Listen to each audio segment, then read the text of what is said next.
Okay, so we'll continue with Mode'ani. Hopefully we did it better this morning than yesterday. Or not.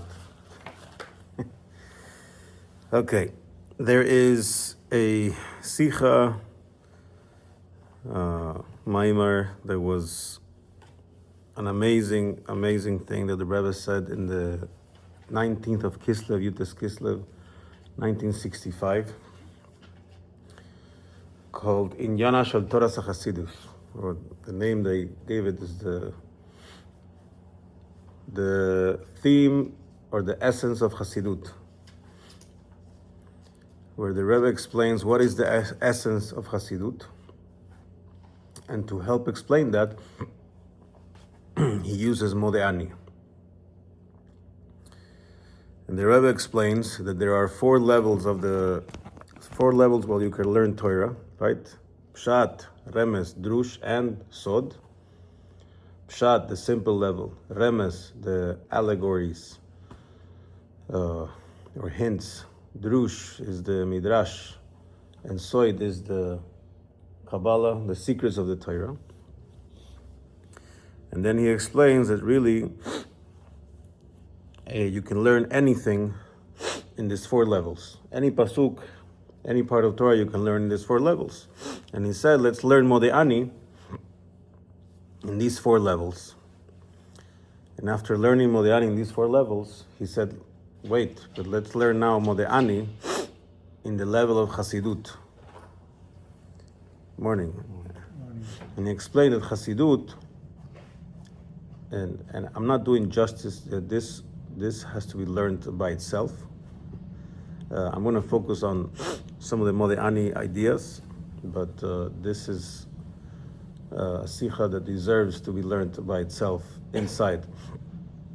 The Rebbe explains that there are not four levels of learning or understanding. There are five. Just like when you think about the name of Hashem, he said, okay, it has four letters. There's not four letters. There's a fifth level, which is called Kutzo Shel Yud. The thorn on the top of the Yud is called the fifth level. Or you could say there are four spiritual worlds, right? You've been to all of them? No. You probably have. You just didn't know. Atzilut, Beriya, Yetzirah, and Asiyah.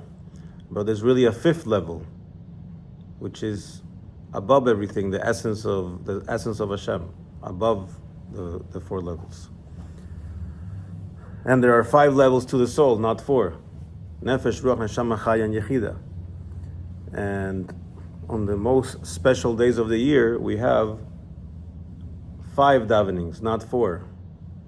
Yeah, on Shabbos, on Rosh Chodesh, we have Shacharis, Mincha, Ma'ariv, and Musaf.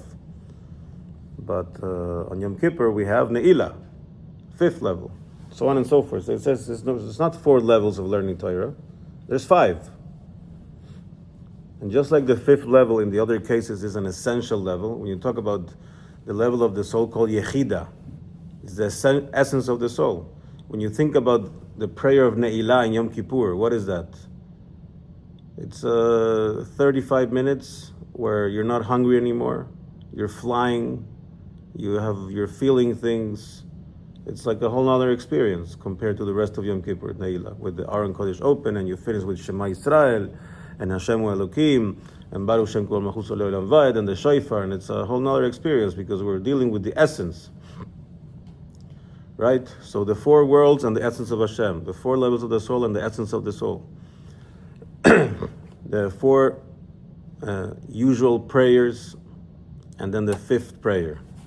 And says the same is with the learning of the Torah. You have four regular levels, the famous Pardes, Pshat, Remez, Drush, and Sod, but there is a fifth essential level, which is the learning of Chassidut. And what's the difference with the other four? Yeah, it's, to be patient. Okay, it's coming. It's kind of coming, but again, this deserves to be learned inside by itself, not in 12 minutes time. Even though David is not here, he could tell me how many seconds I have left. So Chassidut is explained in very short as an essential level, which really bonds all of the other levels together. It's not like, oh, you can learn this or you can learn that. No, when you're learning Chassidut, it's something that bonds all the other levels together because it's the essence. Which is why if in 2026, after Chassidut has been revealed for more than 250 years, you're still like, no, we can't learn Tanya as a dude. Hashem revealed the essence, Primiuta Torah, as a preparation for the coming of Mashiach, and you're still going to be arguing that you can't learn that?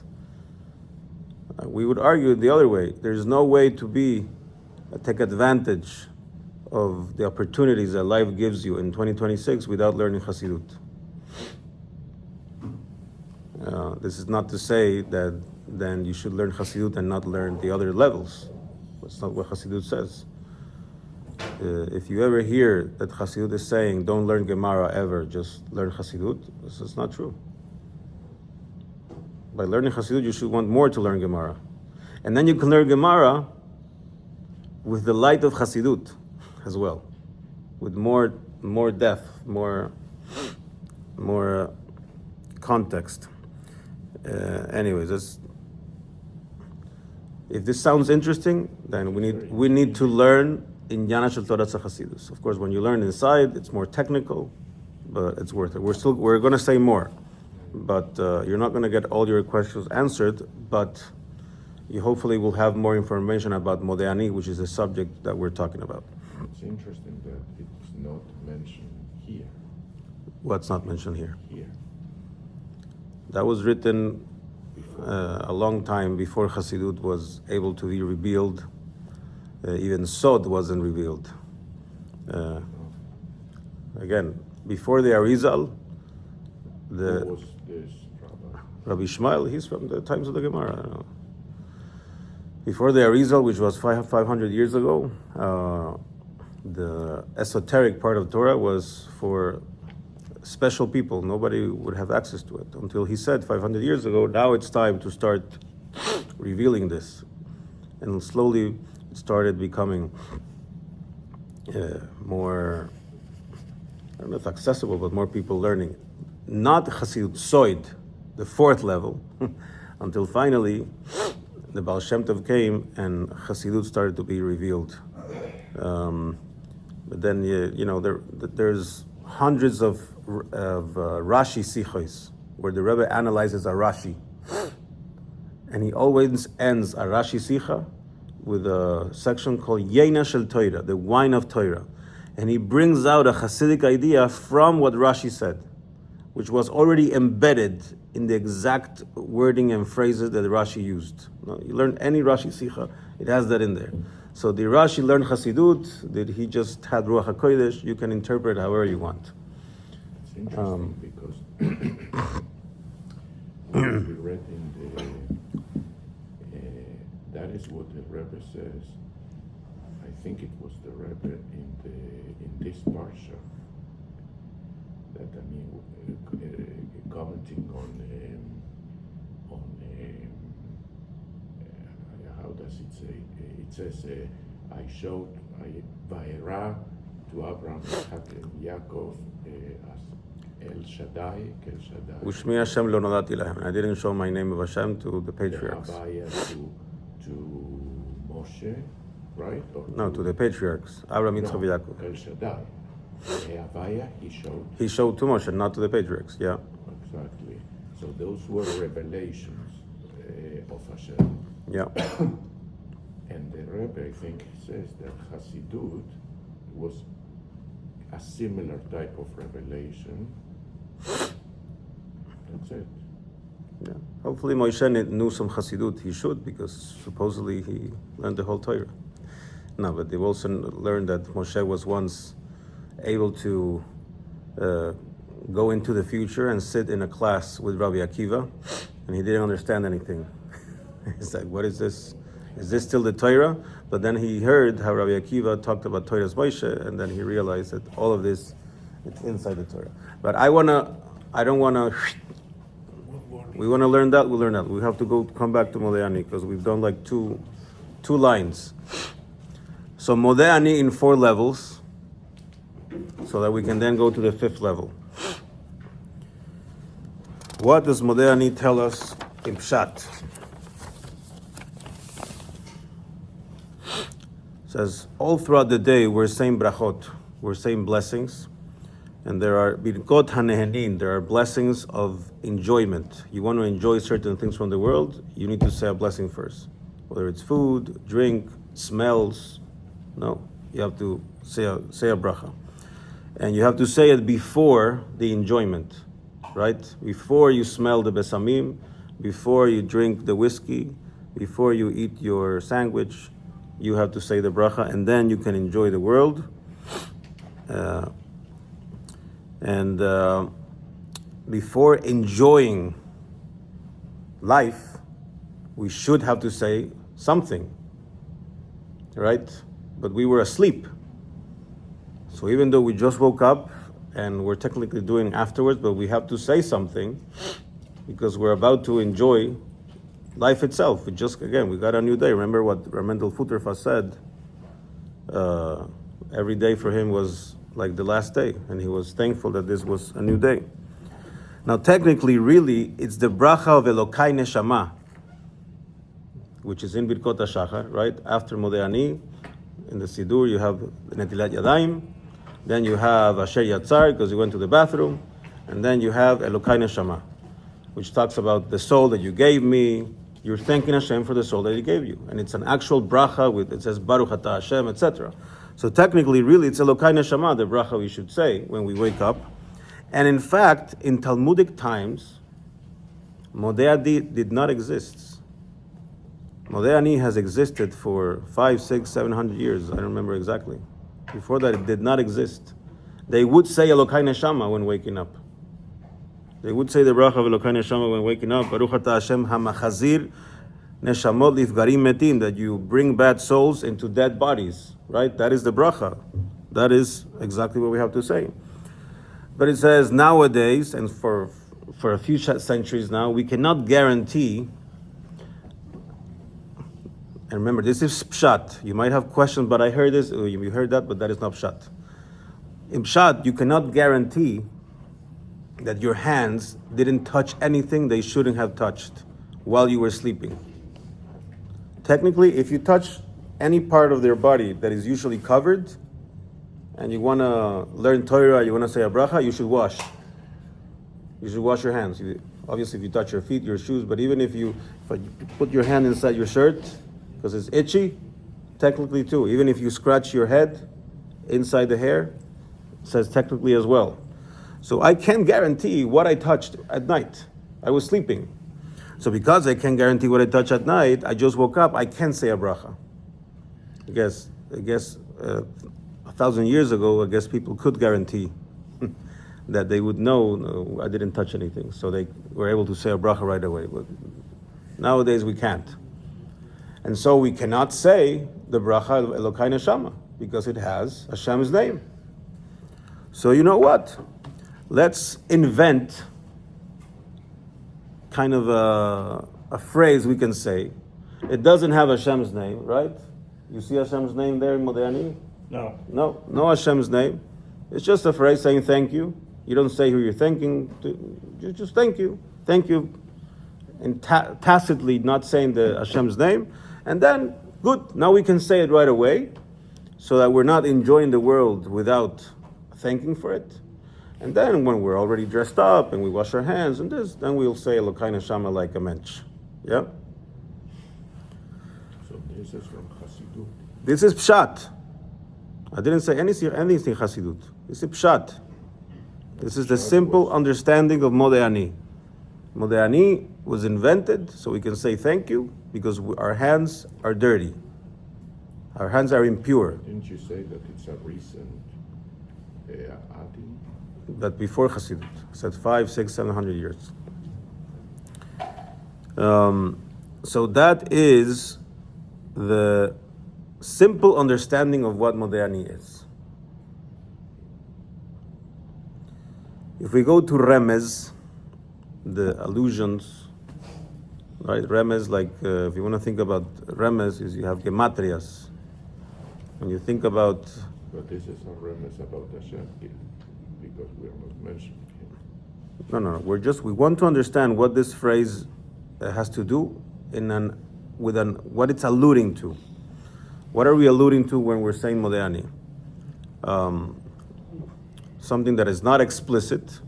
Again, one of the typical ways to think about Remez is gematrias, but there's many other ways. Things that I'm alluding to it if it's not there explicitly, and we're not talking about the name of Hashem. So the Rebbe explains in this sikha that we know that sleep is 1/60th of death. Right? Gemara says that when you sleep, the experience of sleeping is 1/60th of death. Now, if you enjoy sleeping, that doesn't mean you're going to enjoy death 60 times more. But that's how it's explained. Which means, automatically, that waking up is 1/60th of the resurrection of the dead. Right? If I died, if a 60th of me died, and then I came back, then that 60th came back to life. Right? Which is why the whole act of waking up, which is when we say Modeani, is a remez, is alluding to Techiyat HaMetim, the resurrection of the dead, which gives us the confidence that just like Hashem every single day is doing Techiyat HaMetim, which every one of us is a Mazel Tov, you just came back to life, Mazel Tov, everybody. You woke up this morning, Techiyat HaMetim. Okay, it's not the same as the guy who's coming from the ground. It's 1/60th of it, but it's something, right? So now that we know that Hashem brought me back to life, how many times? Count the days, based on how many days you've lived. It's a few times. So just like He did that so many times, one time He has to bring me back, not 1/60th, the whole 60, the whole level. Yeah? So when the Mashiach comes, there's going to be a moment when the dead will come back to life. Again, I'm summarizing what the Rebbe explains, but it says the whole act of waking up and saying Modeani is connected, or is alluding to Techiyat HaMetim. You scare me with that face. You start asking 10 questions that have nothing to do with this. Yeah? Okay. Drush. What about the level of Drush, of Midrash? In the level of Drush, the Rebbe says that the act of waking up and the whole process of waking up with Modeani has to do with something we mentioned yesterday. We didn't mention it in this context, but we mentioned it. That just like Hashem is our creditor, and He is entitled to keep the neshama and not bring it back down, not send it back down, because we owe Him a lot of stuff.